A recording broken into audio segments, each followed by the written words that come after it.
They told me this could be 6 months when they first hired me. It somehow lasted just under 10 years. What was the first actual conversation you had with Vince? God damn it, that's a great question. And Finlay goes, "Yep, that's the spot. Let's do that." And it makes like my blood boiled from how angry I get about that day. Was there any talk of you going into the Hall of Fame with DX? Was it even a mention? It was right place at the right time, man. Dylan, it's always so good to see you. I know it is. And now you asked me if I'm coming out to LA or Vegas, and I was like so excited. I was like, oh man, I don't have anything out there coming up. I could have sat in a hot seat in front of a cool set, and now it's just me in my office in front of my own wrestling figures and a fake cruiserweight title that I had to get on WWEshop.com. You had to buy your own title? Yes. No. But I have a one-of-one Hornswoggle McMahon nameplate on it. Wow. Which I don't care about the title then at that point. Sure. Yeah, it's one of those cool things that I received from when I was there, and no one else has that, which is pretty cool. And it was only used like a handful of times on TV. That's cool. Look, I would have preferred to do this in person. I think they're so much better in person. The last interview that we did in person, I've seen you a bunch of times since, but the last interview we did in person, we were crawling into the ring together. I was going to your home. We were in Fort Lauderdale, Florida, and then we shot this little like intro thing of like, oh yeah, now I remember. Okay, was that one of the Mania weekends? It was Gangrel's show. Gangrel show. That's what it was. But that was all that was. There's a lot of my God jogging here. Wow. Yeah. I knew we did it at a show, but I couldn't think of the life of me what show it was at. So that makes perfect sense now. What's your most prized possession here behind you? Is it the nameplate? Man. You've got so many cool things. The WeeLC table. So I had immediately, it's shitty lighting in here. I'm very professional, but the WeeLC table, obviously it's like the coolest, the best match I've ever done and the best thing I've ever done in my career in the ring. And so immediately after the match, I headed to the props department. I was like, hey, I need a piece of that table right now. And, I got a piece of the table and I got it signed by everyone that was involved in the match. So probably that's that. And then my book, because that's like such a personal project of mine and such a kind of a self-therapy, so to speak, of just getting kind of everything out there, my story, which is available right now on DylanPostl.com, of course. And the book was a project I never thought would have came out, and for it to happen is a pretty cool thing. You're such an iconic character in the world of wrestling. And it's such an interesting thing because at a time when there were, and still are, larger than life characters, you stand out among everybody else. And it's so interesting that your character, while being a comedic character at times, also had some really serious moments too. It took a while for me to talk, and that was like, but even without the talking, we still were able to pull off like the Vince's son stuff and the hospital stuff. And like when I was in the hospital and JBL still attacked me and all of that, the JBL attacking me in the cage match, it's just all that stuff without talking. And we still like were able to get emotion out of people. Thinking back on it is pretty incredible. So when you're growing up and you go, man, I want to be a pro wrestler, who were you able to look at and go, because they did it, that means I can do it? No one. You're now that person for so many people. You know what? I hate to think of myself as that because it's just a weird way to think. And it's just a weird, I don't know. I don't accept myself as that. But I mean, my favorite growing up, it's been told over and over again, was Ultimate Warrior. And obviously I don't have the same body type as the Ultimate Warrior, so I didn't really, but I was like, man, that's pretty awesome, and that's what I wanted to do, and it was an instant thing. What it's kind of a full circle moment. The biggest one is wrestling figures got me into pro wrestling. My brother always played with these, the original series of Hasbro's, Andre, Warrior, Hogan, Jake, Bossman. That's who he had.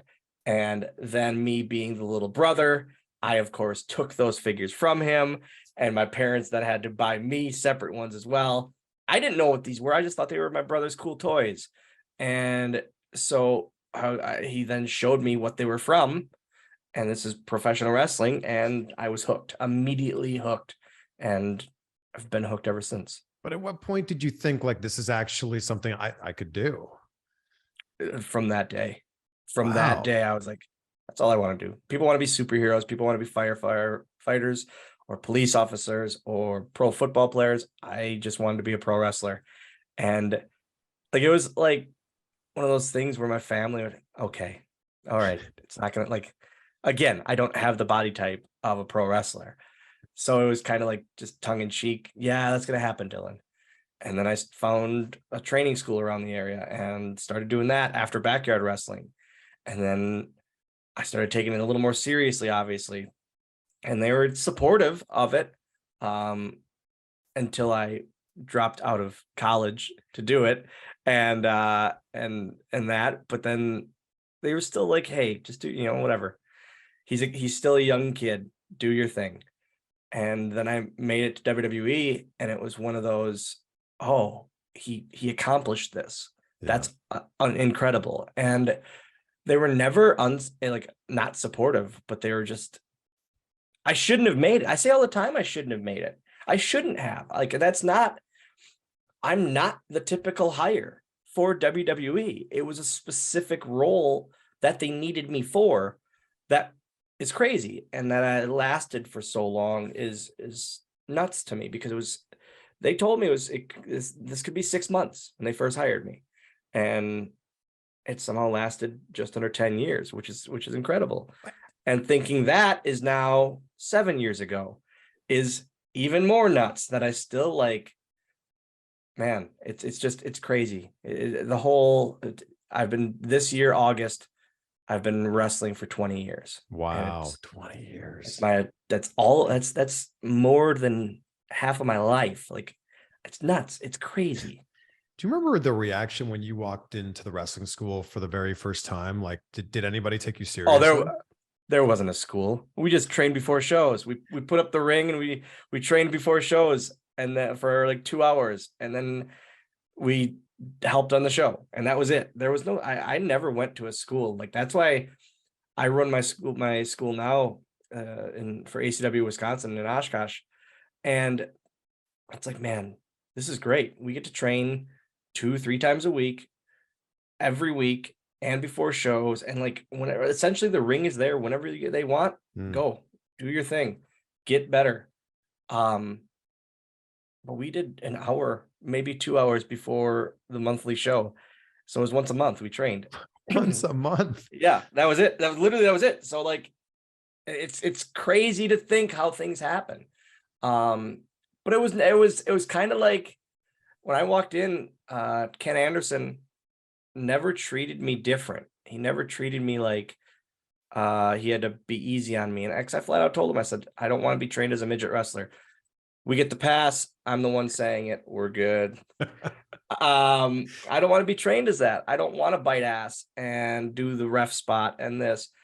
Needless to say, now 2023 Dylan is loving doing those things because it's way easier on my body. But he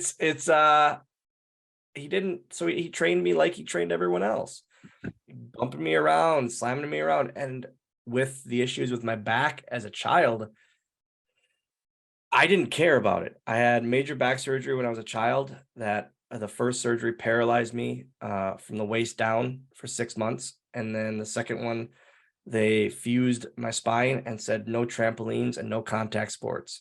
Obviously, I never listened to them.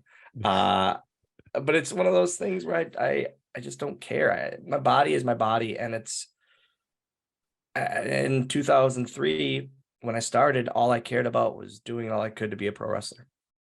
So you've got a great setup here. We've talked about the things behind you, but your mic setup, the headphones, is because you're a fellow podcaster. So I'm a fellow podcaster. Let's put this all out there right now for anybody that's listening to this. Yeah. You can listen to Dylan's podcast, Going Postl, which is available everywhere, and also subscribe on YouTube.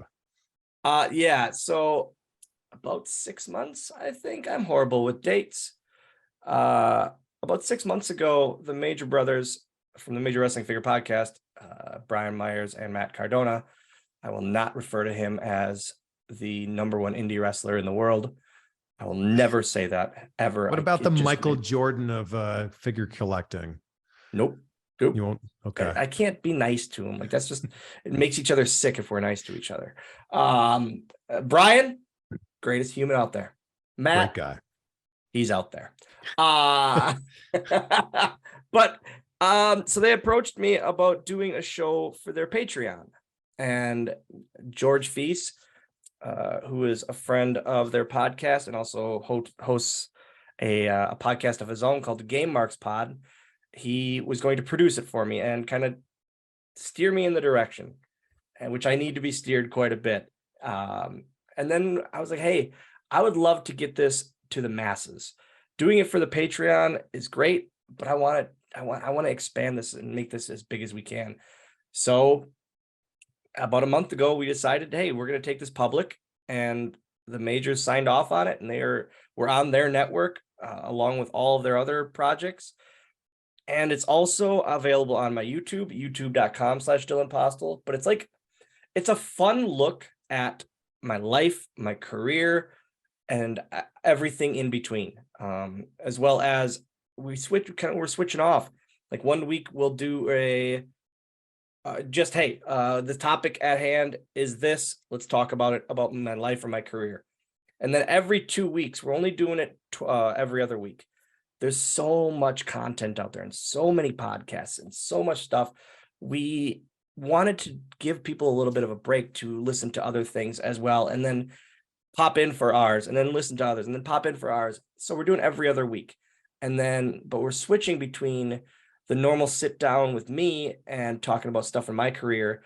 And then the next one will be an interview. So the next episode is a sit down with Ethan Page, who has become just a friend of mine, and you've known him forever as well. And it was such a fun, very non-wrestling, non-sit down wrestling interview. Yeah. They're fun, and they're called small. I named them Small Talk because they were supposed to be very quick conversations. Like, I have them on my YouTube channel. I had Renee Paquette on, and Cole Cabana, Bill Beretta from the Muppets, and I had Wee Man on, who was like a childhood hero of mine, obviously. And these are supposed to be quick conversations. Yeah. But they turn into lengthy interviews, and it's not the usual, where'd you get trained? How'd you get hired? Yeah. How'd you think of this match? I wanted it to be different. So this was like, with Ethan Page, it's just two buddies hanging out, talking a little bit about wrestling, and then talking about video games, and talking about Sega and how much and toys, and just having fun. And that's what I wanted. And the stuff with Wee Man, when I interviewed him, his connection to this year's Wrestlemania, which was absolutely incredible. The stuff with that Johnny Knoxville and Sami Zayn did last year at Wrestlemania. So to hear about his involvement on that was pretty awesome. I saw Johnny Knoxville on Sunday at the Critics' Choice Awards, and I said, "You're the best match at Wrestlemania." Thanks, man. Yeah, it was incredible. Like, it was. I love celebrity matches at Wrestlemania or whenever, because they're gonna go one of two ways. They're gonna be real good, or not quite good. But last year, Logan Paul killed it. Crushed it. Bad Bunny has just been killing it. Bad Bunny has set the bar now. That is the bar for celebrity matches. I think McAfee overtook him. I do. McAfee has just blown it out of the water. But Logan Paul did amazing. And then Knoxville, who, yes, he does these stunts and that, but that's different. It's very different. Doing a stunt, then sitting and letting your buddies do another stunt. And then it was so fun. And so if you watched that match and didn't have a smile on your face during it, there's something wrong with you. Completely agree. Yeah. I feel like you're someone whose music could hit at any point in time and it would be believable for you to be coming back. So like the Royal Rumble's just around the corner here. I feel like if your music hit, we'd go, of course Hornswoggle's back. Ah, damn it, he took a number and everyone's all mad because they have that number in their draft pool at home and obviously I'm not gonna win. That stuff like that makes me feel good. When I did the greatest Royal Rumble, when I had involvement in the women's Royal Rumble a few years ago, all of that stuff kind of it makes me feel good, and it makes me feel like, oh, they remember. And it's doing conventions and doing wrestling shows still and being as active as I still am. Yeah. It's fun that people remember, and it's that they come up to me, hey, remember when you did this? Yeah. Or, hey, you remember when you did this? I didn't do that. And like this podcast, recording the podcast with George going Postl, he brings up things that I did that I have no recollection of me doing. And then he'll send me a picture and I'll go, oh, I did do that. That's like right. What? I did. What's something that you didn't remember? Today, I just realized I wrestled John Heater from Napoleon Dynamite. And then I remember him kicking me in the throat in that match extremely hard and then apologizing frantically after the match. So up until this day, I completely forgot. That's unbelievable. I forgot that I fought Napoleon Dynamite with Degeneration X, mind you. I teamed with the Degeneration X against Jericho, Big Show, and Napoleon Dynamite.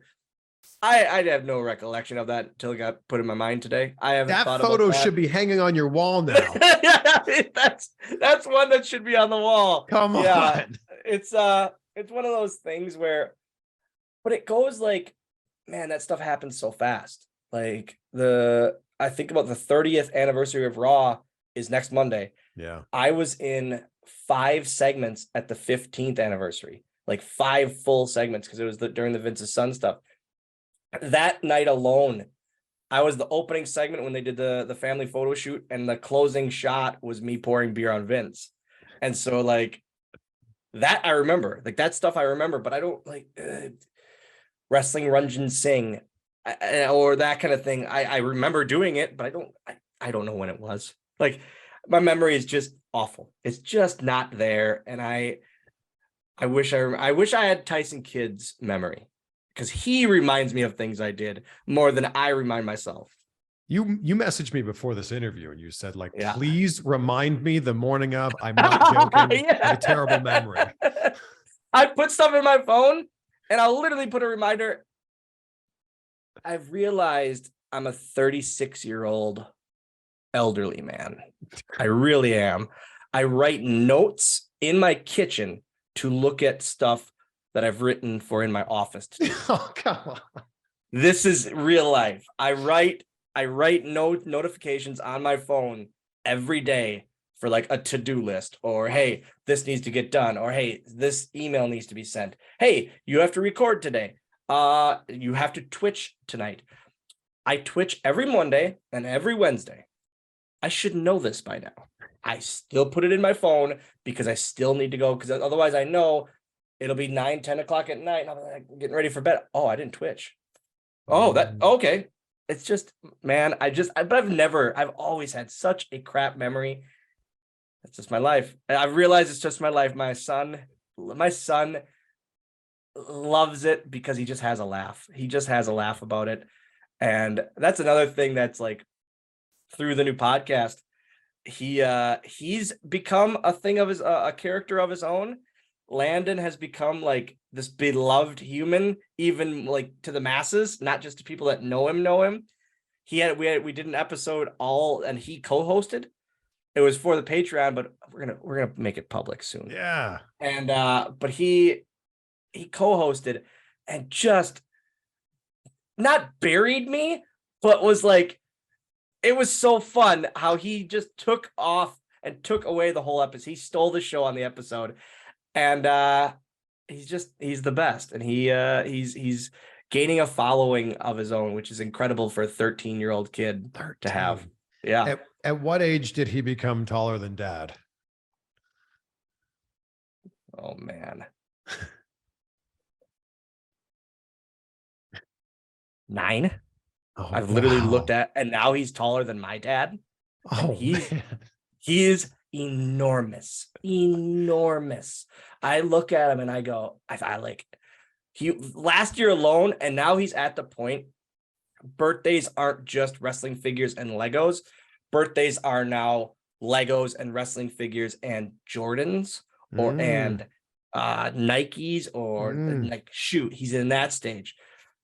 The problem is last year he went through 3 shoe sizes. So now it's like, oh no, this is awful. I can't just trade these in. Yeah. But it's he saved his money for his first pair of Jordans, and he bought them on his own, and he's off to the races, because now my friends support it. Yeah. People on Twitch support it. Like, hey, what's the next pair? What's the next pair? What are you gonna get next? And he's like, see, I gotta get another pair. I can't just have this one for this outfit. No, I've never been a shoe guy, but it's the thing nowadays, and I get it. I get why it is.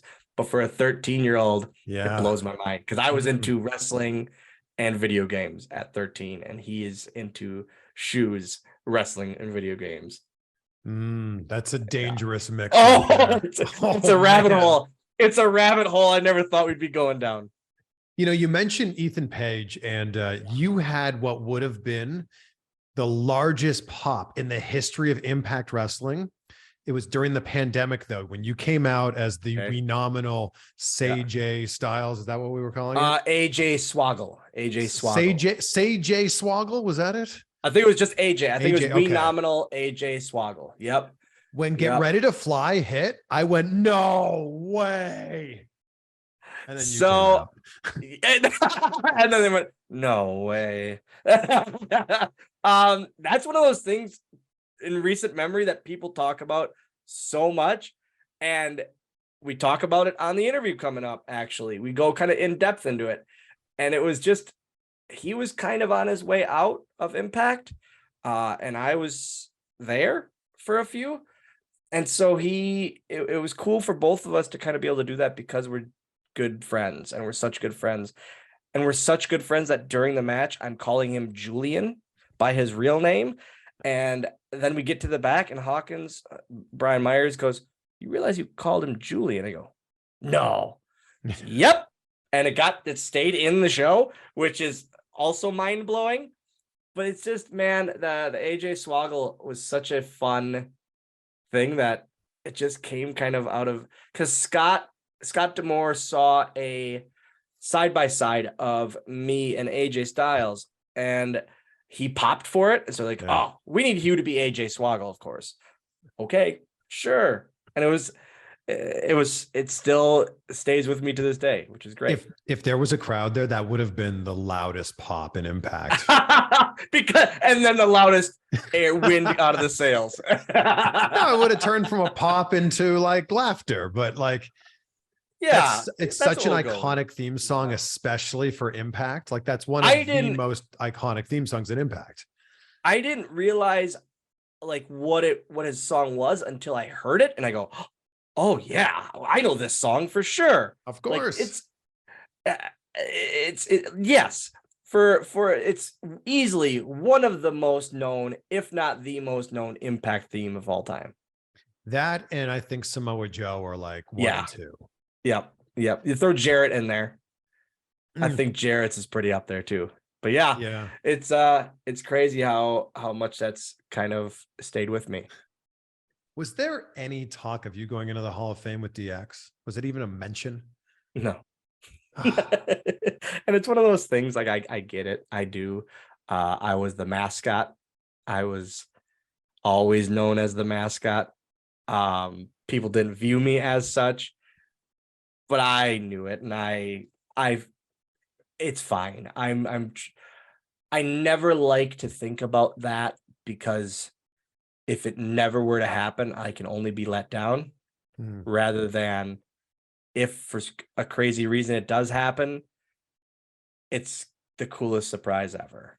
But I never think about that. People ask me all the time, and they say it to me all the time, but it's like, I don't like thinking that way. And at this point now, it's like, it would just be cool for my son. Like I have so much now where it's just like I want to do fun things that I can bring him along to as well. Like that's all I care about nowadays. And that's hey, when can I get a AIW booking in Cleveland so we can go to this Hall of Fame, or we can go to the Pro Football Hall of Fame or the Rock Hall again and just get spaghetti pizza again.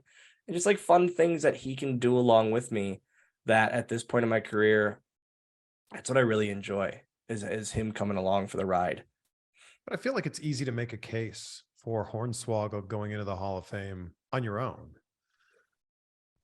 You said it. I can never, I can't bring myself to ever talk that way. I can't. I don't. Chris, I've never been one to believe in myself. I've never been one to, now more than ever. Wow. With the back surgery last year and the back surgery the year before, now more than ever. Never. I don't. Self-confidence in when it comes to wrestling has never been there, ever. And I see what I've done and I hear what I've done, but I still don't view it as big deals. I don't view as, hey, that was something big. I know, and again, I know for people of my stature, they didn't have lengthy careers in WWE. And I get that, but that still doesn't hit me because I still go, oh, well, this guy had a longer one. Oh, well, this guy had a way more of an impact. So I don't ever think. Are you comparing that yourself to Randy Orton and Stone Cold Steve Austin? I mean, yeah, you're correct in saying that. I don't know, man. I don't ever view myself like that. I don't ever view myself like, hey, it was I've done a lot. Because but you were part of some of the biggest storylines. You were the payoff on some of the biggest storylines of the Ruthless Aggression era. So like, that's crazy too, that's still considered the Ruthless Aggression era. Like what is the era now? What would we consider the current era? What is it called? That's a great question because I think it's been the PG era for a long time, right? But I was there. So Ruthless Aggression into the PG era is when you were there? So we go new generation to Attitude. We'll look this up, but I would call the current generation, and I think this is a pretty new thing, I would call it the Triple H generation. Like when Vince was We're naming it after a person? That's what we're doing? We can call it we can give it a much better name, but there is definitely a very defining line that someone drew in the sand when Vince retired and Triple H took over. 100%. 100%. I'm going to look up the actual the HD era because that's when it went HD. Like, but I don't know. What would it be? I'm going to look right now. It's a good thing we have the internet at our disposal here. Oh, I don't. Okay, this is, I don't even, where do we actually, okay, this is according to Wikipedia. Great. You trust that? Sure. They said I was dead they said I was dead once and dating Stacy Keibler. Oh my God. Neither are true, I hope. I would go in every day and just make sure that changes. Like, yep, no, it's back again. Okay, this says Ruthless Aggression 2002 to 2008. 2008. And then it's, oh boy, we got to scroll a lot here. Oh, so much happened. Then they call the PG era 08 to 2014. Okay. Then, boy, so much scrolling here. Then we've got the new era, which is 2016 to 2022. Okay. And then the Vince McMahon retirement era is what they're calling this. 22 to present. So I called it the Triple H era, but yeah. No, you're right. So what was the one? What was it called? The after the new era, the PG era? PG era. Okay. I guess I wouldn't consider the Ruthless Aggression era to be that late, but yeah, I guess, man, right. That's to be Ruthless Aggression was basically after Austin and Rock had kind of gone, gone. Low, man, there were some low years there for a bit too. Like, but it's yeah, that's crazy to think. That's crazy that to be considered in that, which is mind blowing. Very, very mind-blowing. Was the lore of your character ever explained? Like, was it ever explained why you lived under the ring? No. No. who came up No, with that? so I think, like, I don't know. I truly don't know, because I know Finlay had the idea for the character in WCW, and then it never happened. And then in WWE, it happened, obviously. And they tried out a few little people for the character, including Jesse from Jesse as in Festus. And he's not a little person. He's just a little human, like a short human. I talked to Brad Williams on the show, and we were talking about how ridiculous the term little person is. I fucking hate it. Sorry, bleep that. I fucking hate it. It's quite all right. I hate it. I hate that. I hate dwarf. That's why I say midget. Midget makes me money. There's no little person wrestling or dwarf wrestling. There's midget wrestling. That's how we know what I do. That's truly little how I feel. Person sounds a lot more derogatory to me. I think dwarf sounds real weird. Like, is that because of Snow White? Did they ruin it? Yeah, you view them as 7 people with different colored hats, and one's kind of off. Like, that's how you view it. Let's be honest here. We're like we're not these why aren't we called leprechauns if we're talking like these mythical creatures? Why? Like, it's just stupid to me. I don't take myself seriously. Where that's why I think the term midget doesn't bother me. I've heard it all my life. My dad still won't say it, and I still, like, whenever I see it, I see his skin crawl. But it's like, it's one of those things that I'm okay with it. It's like, I don't. Wasn't Vince care, like, man. We can't say midget anytime? Oh, he can. Kevin Dunn on headset. I was underneath the ring, and I could always hear the conversations between everyone. The producers in the back, Kevin Dunn in the truck, Vince in the back. Whenever he had to, like, say a specific direction, I was like on this headset. I loved it. And I was like, oh, I get to hear a lot of things. Yeah. So Kevin Dunn's like, Vince, we need to figure out how to get the midget back to the back. God damn it, Kevin. We don't use that word. He's a little person. Oh, sorry, Vince. Sorry. And it was like apology after apology after apology. And they apologized to me too. It's like, I don't care. What about calling you by your name? Like, we got to find a way to get Dylan. I don't think Kevin Dunn knew my name until probably like a year in. If we're being honest with ourselves. Like, yeah, but it was one of those things where Vince never liked the name or that word, ever liked the word. But as far as like living under the ring, I don't know. I don't know where that came from. It was just like, I had this whole idea of when I got hired for this character, I was going to come down with Finlay every week. And then it was just, nope, you're under the ring and we will see you for 8 seconds. Perfect. Even better. Great. And on house shows, you're going to be snuck under the ring. And then we're going to see you for 8 seconds. Perfect. Awesome. But it was, so like when I got to get a real entrance, WrestleMania 24 was like the first time I got a real entrance. And when I came back for Finlay and JBL. And so that was one of those things where I was like, oh man, I get to actually see a crowd and come down a ramp for once. This is great. So it was cool. But yeah, I don't know. It started as Little Bastard, and then they quickly realized that's mind blowing to me.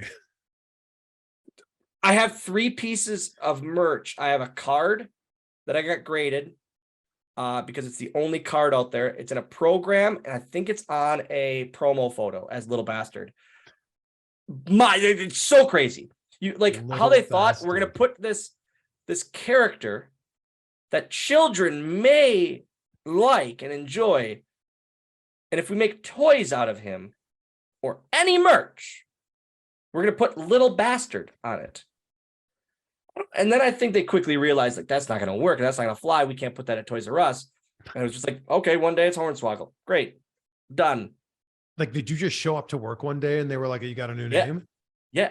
It was I think it was right before No Way Out that they were like, yep, you're getting a name. It's Hornswoggle. And I go, great, sweet. Yeah. So there's like random autographs out there in programs as Little Bastard. and it's just weird to see. So when I found this card that's it was like a European card, trading card. It's like, yep, I need that, and I need to get it graded because it's the only one. I've seen 2 out there. At any of the signings, has anyone asked you to sign Little Bastard? Oh yeah, all the time, all the time. And it's like I don't care. Sure. If you're putting cash in my kid's bank account, I'll sign anything. You seem like you're the most agreeable wrestler. Like, I feel like any storyline could be pitched to you and you're like, sounds good. So it was kind of funny. Like, I always laughed during WWE stuff at times because it was like, how are we going to get out of this one? Here comes Hornswoggle. It was like we need someone to work with a guest host. Here's Hornswoggle. It's like but the guest host stuff was so much fun. My bar downstairs in my basement, I built a bar and it's just signed stuff from the guest host era. Like every week, I would just be like, hey, what can I get Bob Barker to sign? Oh, Happy Gilmore. There's a random thing. Mike Tyson's going to sign The Hangover. But just like fun stuff that I feel I would What did Betty White sign? Betty White signed a Golden Girls DVD set. So good. Of course. Wow. Floyd Mayweather gloves and Mike Tyson gloves down there. Ozzy Osbourne. I have a vinyl from him. I got a vinyl from my dad too, which was like mind blowing to my dad. But it's like it always was like, what are we gonna go back on? Oh, Hornswoggle's here. Let's have him be the answer. Fine by me. Fine, like I don't care. You're putting me on television, on worldwide television. How dumb would I have been to be like, not gonna work for me, boss. Nope, not gonna work.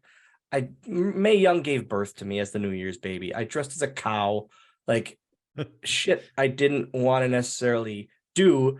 But then I sit back and I go, I'm on worldwide television. Yeah. Getting paid to do my dream job from when I was 4 years old. Life could be a lot worse. Like, again, I don't take myself seriously. Although that's where an ego comes from. It is what it is. I don't care enough about how I'm viewed. It doesn't matter to me. When you were, revealed as the anonymous Raw general manager. Oh, that was a fart in church. Or when you were, revealed to be Vince's son, it kind of felt like that was their way of going, JK, we were just kidding. Like, we weren't even serious about this one. So the Vince's son thing, definitely, I swear it was Ken Kennedy. For sure. Yeah. And Ken has told me that many times. For sure. So it was that, and then he got himself into some trouble, and I was like, oh, I'm the son. And I still remember to this day being told, and I did not believe it. And it was, man, that's the craziest. The Vince's son era for me was the craziest time in my career. Like, just twice a week working side by side with Vince on bullshit, like nuts, absolutely crazy. And then the Raw GM thing. So Freddie Prinze Jr. used to be a writer, as we know, and he hosted promo class with Vince. And I was like in the third group of promo class, the third class. And I had this pitch to Vince that I would be like the general manager of SmackDown. I would take Teddy Long's job. And he had me do this promo on Big Show in the class. And I was like, oh, that was fun. And then there was the idea for the Raw GM thing to be revealed. And this was a couple months later. But then it was like, hey, you're going to be the GM. They called me on a Sunday and they said, we need you to learn a New Jersey accent. And you're going to be Big Nick from New Jersey. And it goes down in history as the worst, like, not tryout, but run through of a promo in history. Hawkins and Kofi were sitting in the stands, my two best friends, and they were sitting in the stands watching me try to do a New Jersey accent on the mic over and over and over, and it just didn't work. And finally, Kevin Dunn says over the thing, yep, all right, we'll give it a break. And it all got thrown away. It was going to be a big heel turn for me, running the show and all that. And it just was like, oh yeah, he's the GM. We're doing nothing with it. Oh, so I didn't realize there was more to Yeah. this. Oh, it was gonna Why be did this you need big a heel New turn. Jersey accent? I don't know. I don't know why I needed a New Jersey accent, but I was going to be Big Nick from New Jersey. My wife is from Jersey. I could have her pop in here and judge your Jersey accent. Nope, we're good. I will never do another New Jersey accent in my life again. It like haunts me to this day. And Kofi does an accent of Dylan doing a New Jersey accent still to this day. And it makes like my blood boiled from how angry I get about that day. And I was like, man, I tried it and I tried it and I tried it. And I just couldn't do it. I was so it was like, yep, we're gonna rewrite this and just have Santino and Jerry Lawler pull you from under the ring. And that's it. Wow. Yeah. Yeah, that's a completely different storyline. Completely different. And then it went nowhere. There was nothing else to it then. Wow. When you were doing the Vince's son storyline, what was the first actual conversation you had with Vince? It was after I was on headset. So it was in Green Bay. It was 3:30 in the afternoon, and Bruce Pritchard comes up to me and says, "Hey, you got a second?" I said, "Sure." He goes, "Give me your phone." I go, "Excuse me?" He goes, "Give me your phone." Okay. I give him my phone. He goes, you're the son." And I go, "What?" He goes, "You're the son." I go, "Okay." He goes, so because everyone was doing rehearsal around the ring for that segment, for the final segment of Raw, where they're going through the roster and kind of kicking everyone out of the ring and all that. And it gets down to Hunter and Sandman. And they had to, that's the best part, is Sandman's like one of the last ones in the ring. And they had to like find a way to get him out of there on the show. And then there's a moment from that goes viral all the time where Vince is like, "If you're not Caucasian, leave the ring." Yeah. Yes. Yeah. Oh, so many of those things just get swept under the rug and like forgotten about, obviously. But then as everyone was leaving, rehearsal was done, and Bruce goes, "Okay, I need to know where your bag is in the locker room." I go, "Why?" He goes, "Because you're going under the ring right now until," and I was like, "It's 3:30 in the nobody afternoon." knew.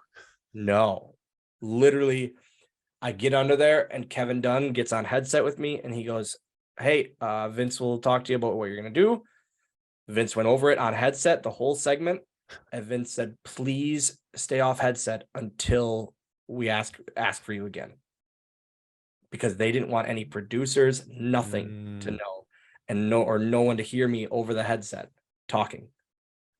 And I was like, so I'm changing underneath the ring and I had my cruiserweight title in my bag. And I go, "Oh, do I come out with it? Oh no. What do I do? What do I do? Oh no." And I'm like freaking out. Yeah. And I go, Kevin Dunn, Kevin, God damn it. We told you to be quiet. What's up? And I go, I just need to know if I'm supposed to bring my cruiserweight title out." Vince, "God damn it, that's a great question." I was like, "I fucking won." Yeah, thanks, Dad. Yeah. And it was like, he goes, "Yeah, for sure, because we have one of the things is holding gold." And I was like, "Oh, why didn't I think of that? I almost got in trouble the first day." Done. And it was like, man. So before the show, before I went under the ring, I asked Bruce, "Hey, can I call one person and get them tickets for tonight?" And he goes, "Yep." I said, "You can literally stand right here." So I called my dad and I said, "Hey, can you and Grandpa come to the show tonight? I cannot tell you why. Just please come tonight." He goes, "Yep, we'll be there." Oh, wow. And I was like, they got him front row tickets, and my grandpa and my dad, my two biggest supporters, were front row for easily the biggest night of my life. Wow, your dad is front row for you to meet your real dad. He was joking. And like after that, a bunch of his buddies texted him like, "Huh, something you need to tell us?" Was there more payoff for that storyline, like the GM? No, it was kind of like, I didn't know where it was going. Like I hear later through Something to Wrestle, it was supposed to be Vince and Finlay at Mania that year. And Vince was like, "I'm not feeling that anymore," and went with Bradshaw and Finlay. but can you imagine if it would have been Finlay and Vince at Mania? Like how that storyline would have been even bigger, like even more television time on every show.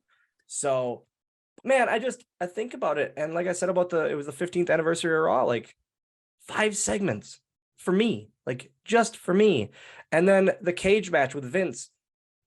And I'm one of like, there aren't many people that have pinned Vince, and I'm one of them, which is bonkers. Like it's Hall of crazy to me. Famer. No, we don't talk about that. We don't say that in my presence. It's like Bruno, like the Disney movie, we don't talk about it. Your career's been amazing. And it has. It really, really has. It really has. Yeah. When I had Brad Williams on the show, he was talking about like, oh, have you had Swoggle on the show? I'm like, of course I've had Swoggle on the show. And I'm like, Swoggle? He's like, we all know each other. Yeah, it's funny. So it's funny because that's a real thing. Like literally, I just messaged him on Twitter one time because he put a tweet out there like, I'm sick of being called you, or like me. Like he was sick of being called Hornswoggle. And I said that's funny because I get Wee Man or Peter Dinklage all the time. Have you met Dinklage? Fuck Peter Dinklage. Fuck Peter. He came out about the Disney Snow White thing about how they shouldn't be dwarves, and fuck Peter Dinklage, piece of shit. I just irritate. I went on a whole thing about that. I know. I didn't realize it was this serious though. It is, man. You can't, you're trying to take roles away from people like me that don't get movie roles. Like I would kill for a role like that, and you're trying to take it away. Come on now. But Brad Williams has been nothing but awesome. Like he's incredible, and he's so funny and so relatable for me. And that I was such a fan of him. And then he came to the comedy club around me, and I went to see him, and it was so fun and so funny, and like his jokes just hit different for me, obviously, because it was like, oh, that happens to me all the time. Oh, that happens to me. Yeah. Oh, this is me. And it's just we've developed a very, very awesome friendship literally through social media, and that's the power of social media, which also is crazy to me. What do you think's the biggest thing from his act that you go, hey, thank you, I'm so glad someone's talking about this? I think the one that stands out is when he goes, you can never be upset when a midget walks into a room. Like, he's just like, it's never like, oh, midget's here. It's a, oh, look at him. There's one of them. And now, but like, I even have that same reaction because, believe it or not, in Oshkosh, Wisconsin, there aren't a lot of people like me. So when I see one at Target, I go, someone like me, and I always want to do like the doink spot with them, and I just walk up to him and it just kind of freaks him out. But it's one of those things where Landon, I remember the first time Landon saw another little person, he was like, it just looked like, what is that? Like, what? It's kind of like you, but I've never seen another person like you, Dad. And he goes, Dad, it's a guy like you. And I go, oh, like a Caucasian man. I mean, like you. And I go, oh, a little person. He goes, yeah, we saw another one. And I was like, but to like, again, I guess he was so young. I guess I didn't realize. Yeah, he views me as just dad, not as dad that's little. Yeah. Because he's 5 years old and pretty much looking me in the eye at that point already. But it's one of those things where it's crazy to see life through his eyes about me. And man, like it's never been dad's little. It's always just been, that's just how he is, which is kind of cool too. And like so respectable. The interesting thing about when you're growing up in the house that you grew up in is you think that every other house functions the way that your house functions, that everybody, eats dinner at this time. Mom and dad look like this, or mom and mom, or dad and dad, whatever it happens to be. You just assume like, this is life. This is normal. Every dad goes in the ring in tight pants and gets thrown around by other men in tight pants. It's just life, right? It's just normal life to every kid in Oshkosh, Wisconsin. There's a specific spot I want to ask you about with Ken Kennedy, WrestleMania 23, when he gives you the Green Bay plunge off the ladder. That So looked painful for both of you. it was special to me because, again, Ken trained me. He got me my job in WWE. He put his name out there for me. And so to be able to like have a spot with him, it was originally supposed to be a power bomb off the ladder, like me up like 4 or 5 rungs, and he was just going to power bomb me off of it. And I kept looking backwards, and I was like, man, I'm going to get hurt. So everyone's kind of going over the match. This was every WrestleMania back then, they had like a convention room that they would put a couple of rings in so guys could go over their matches for Mania and kind of go through them the whole week prior. So we had our meeting, and everyone else is sitting down in these chairs, kind of talking over the rest of the match. And at one point, I just hear Ken and I are on the ladders, and I have an idea for him to do it. And I feel it. He picks me up, and all I feel are eyes on us, and Fit going, this is gonna be good. And then we have the crash pad there, and he goes, you want to do it? I said, let's just do it. And he does it in the practice ring, and we do it, and I'm safe. And Finlay goes, yep, that's the spot. Let's do that. And I was awesome, even better. And it's one of the most, like, it looks disgusting in that match. And I've realized why, because we're not, it felt like we were so much higher than we really are. We're only like 4 or 5 rungs up. But you're felt like the height of the top rope, right? Yeah. So it's not that high. But because I'm so small and he's not small, it looks like he just destroys me. So it's the spot that it's probably the most talked about spot in my career, for sure. I also can't think of him doing that. Like, he's just diving onto his head with a human on his back. But he would do that off the middle rope. So it wasn't that much higher. Sure. Yeah. But still, he like, I had trust in him to not hurt me.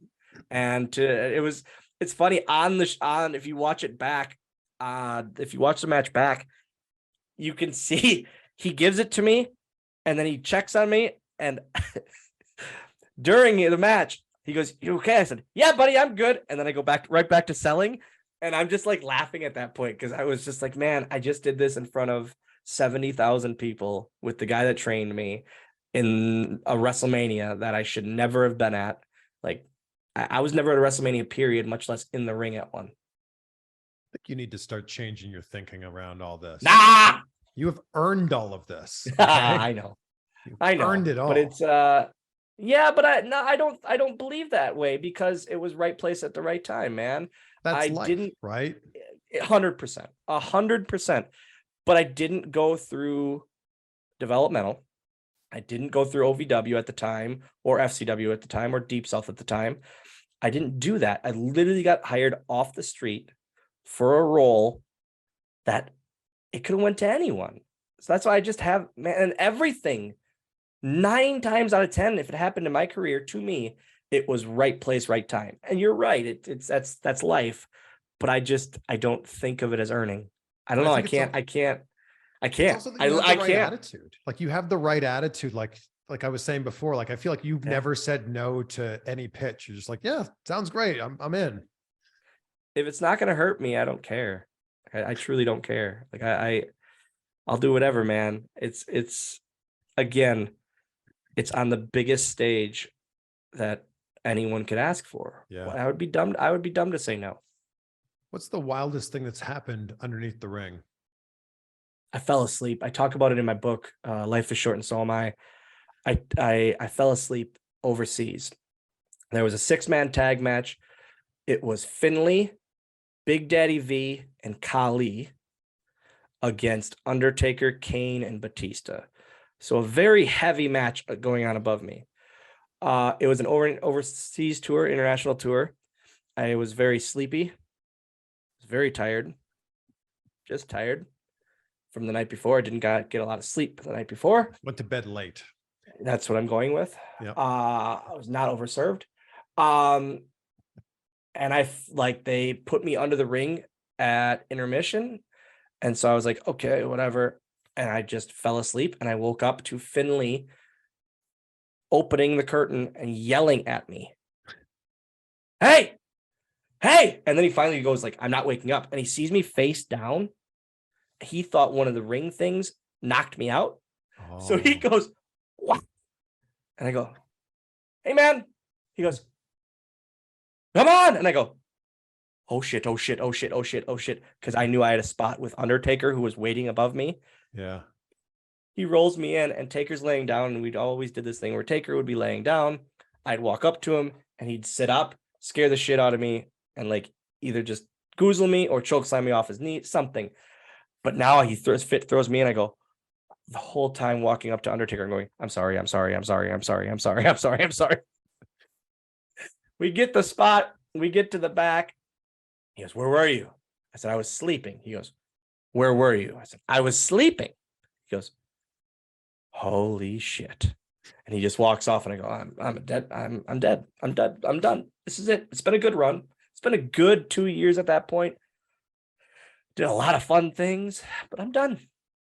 And he just couldn't believe it. And so I graced him with a bottle of brown liquid as a apology gift.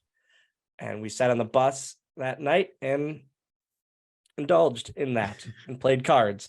And he was just like, he goes, I can't believe that you fell asleep with that much weight going on above you. Like, the ring wasn't loud to me after a while. It's probably why I need why I need my hearing aid at the time nowadays. But it was just normal. Like I would sleep under there. The opening pyro for the shows would wake me up. I could hear what was going on in the matches above me just by the bumps and the crowd reactions and that. Tony Chimmel, he would be ringside and I would mess with him because I could see out through the curtain, through the ring skirt, but he couldn't see me. So Boogeyman would come out and I'd be under the ring and I'd just start shooting worms at Chimmel from under the ring. Or I would take his bell hammer, the lights would go out and I would scoot out and I would take his bell hammer and I would scoot back in. Or I would tie his microphone around the chair. When it went black, I would mess with him so much from under there. It was such a way to pass the time. Him and I became so close, and still to this day, he's such a good friend of mine. And he did so much during his time there that people don't realize. It wasn't just ring announcing. It was he was in charge of the ring setup and the staging setup and all that for years. He did gear. He brought the jackets in his first kind of run there. He's the best. Chimmel will go down to me as like one of the top unsung heroes. Yeah, and ever. It's like just so unceremoniously, like given his like, all right, thanks for everything. See you later. Yep. So yeah, it's a bummer. Crazy to me. Yeah. What was the main way that they got you down to the ring? If the arena couldn't go black, I would go out before the show. Like on a house show, I would go out before the show. Otherwise, we literally would just take a drape and put that over me, and a bunch of local crew would circle me, and then the arena would go black. There would be a video on the screen, so everyone's watching the video, and all these crew from the back, they're going and messing with the ring, and I'd be in the center of them, and I'd scoot under. Then we came out with a option of one of the road cases. They would just put me in a road case, slide it down, turn it on its side. I'd scoot out. They'd roll it back. It was just that was my favorite because at least I didn't have to like worry about people seeing me at all. Yeah, because there were the people in the entrance. But that's how they do it for Undertaker. They put him in hoodie and black pants, and people around him, and they just scoot him down in the dark. So it was like, but it was always cool, except those really long entrances at times where it'd be like, oh no. Oh, that's a really far ways. But like the women's Royal Rumble that I was a part of, it was in the baseball stadium. Yeah. So they had to golf cart me to like around the stadium to the ring, all in the dark, and then me scoot from the barrier underneath the ring in the dark. And it was like, but it was so cool. I was like, man, this is like what Justin Bieber does when he has to scoot and like get hidden on stage. I'm essentially Justin Bieber. Basically. Yeah. You guys are like twins. Yeah. What's the main thing that you do to keep yourself preoccupied under there? I would bring a PSP when that was a thing. That, or I would just, like I said, I would just sleep. I could, man, I could fall. The opening pyro, it's on house shows. The opening pyro or the opening announcements, 9 times out of 10 would always wake me up, or that first bump in the match. But then on TV days or pay-per-views, there was always a monitor and a headset, so I'd watch a show from under the ring, and hear everything, like opinions and the next step and what the director's saying and all that. So that was a cool way to hear kind of the business side of it. The stories you have are just amazing. This is why your Thank podcast is going to be so good. It's gonna be so much fun, guys. It's gonna be wrestling. It's gonna be my life. It's going to be collecting. It's gonna be interviews with my friends and people I look up to. Everyone. It's just gonna be a really, really fun time, and I'm really, really excited. Available now, all over whatever podcast platform you use. It's available right now, as well as all the video versions are available on my YouTube page, youtube.com/Dylan Postl, as well as video diaries. Ethan Page has been doing these video diaries for a while. He's been on my butt for years to start doing it myself. And I was like, nope, I'm not doing it. I have so much fun doing it now. It's such a blast.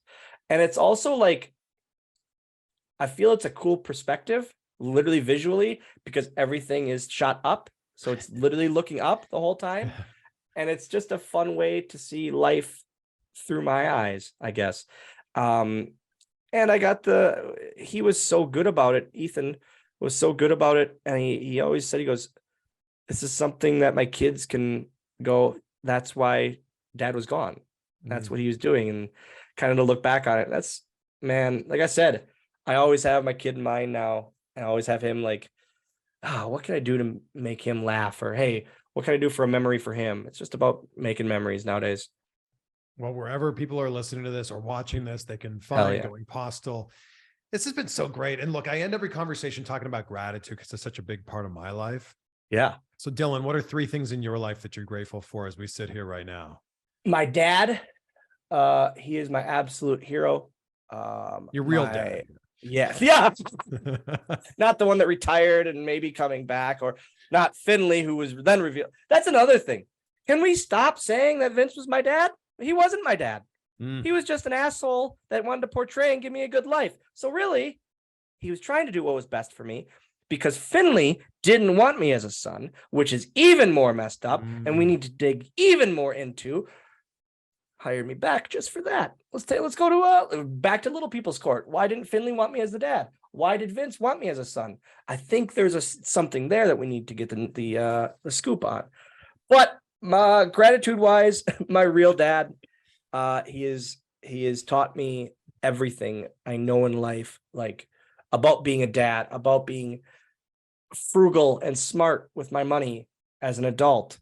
Because when you get hired at 19, 20 to a job where you're making more than you ever thought you would make in any job, you spend it like an asshole at times. And so now he had to sit down with me a few years ago and, hey, this ain't gonna last forever. And I had my kid on the way, and it was a talk I needed. But he's always been a hero of mine. Grateful for my town. And that's a very random thing. Oshkosh, Wisconsin keeps me grounded. I never found, all of my travels, I never found a place I'd want to live more than Oshkosh. And this is just, it's a small town and I love it here. Hawkins calls me the mayor of Oshkosh because it's such a small town, but I love it, man. I can't do big cities. They're just not for me. And the third thing would be for my son. I mention him a lot, especially lately, but he's just the best. The funny bonding things that we do, and we literally can look at each other and just pop ourselves over reactions. The other day, I just posted on Twitter, my newest thing is yelling to an Alexa, and we don't own an Alexa, but he was cold the other night. So I said, Alexa, turn the heat up. He goes, Dad, this isn't working. I said, Alexa, turn the goddamn heat up. He goes, Dad, when is this going to stop? When is this going to stop? And he's saying this while in bed because he knows that I'm doing this just to pop myself. And I found out in parenting, the number one thing to do is just make yourself laugh, because no matter how old your kid gets, at least you'll be laughing at your jokes. So it's funny things like that. And like last year, taking him to his first concert, taking him to Machine Gun Kelly, and it was awesome. And just being able to experience live entertainment. I sat back last year and I go, if there's something like live entertainment wise or something activity wise that he would enjoy, I can take that day off from a booking, because that's where the memory is. Yeah. I'm not making a memory with him going to Horse Cave, Kentucky. I'm making a memory taking him to Machine Gun Kelly, or to this Hall of Fame, or to this, or seeing his basketball game or his football game, or helping coach baseball when I know nothing about baseball besides, hey, just run and here's the lineup. Like, it's just fun things like that. That's I say lately, man, I am so lucky to have everything I do work for the most part, and people enjoy the content I'm putting out there, and see and hear that they're enjoying it really, really makes me feel good, because I care about every project I do so much. This was so great. I'm so glad we reconnected, man. Hell yeah, man. Perfect. Thanks for coming on the show. Yeah, thank you. Guys, check it out. YouTube.com/Dylan Postl, going Postl in podcast form, and keep supporting Chris Van Vliet. Thank you. For real. He took a lot of chances on himself and on wrestling and wrestlers. And he did that because he loves everything about it. And it makes me happy to now see him on a really cool set with graphics and expensive ass monitors and that, because he's doing it. And it makes me so happy to see that. Thanks, man. That's man. very kind. Appreciate it.